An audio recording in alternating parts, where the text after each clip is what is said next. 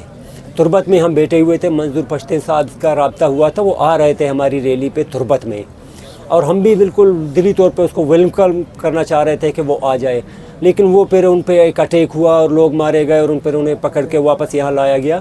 یہ تو ہماری خواہش ہے کیونکہ وہ بھی مظلوم ہے, مظلوم کے لیے آواز اٹھائے. پولیٹیکل پارٹیز کی طرف سے ابھی تک آپ کو کوئی سپورٹ ملی کہ کوئی آیا, کسی نے کہا وہاں تمہاری بات ٹھیک ہے, ہم تمہارے ساتھ ہیں؟ مختلف سیاسی پارٹیوں کے کارکنان آتے ہیں, لیکن کوئی بڑے لیول کا ایسا کوئی اب تک یہاں آیا نہیں ہے کہ جو ہماری بات آگے پہنچا سکے. آخری بات, پاکستان کے جو لوگ دیکھیں گے آپ کے اس انٹرویو کو, آپ ان کو کیا کہنا چاہیں گے؟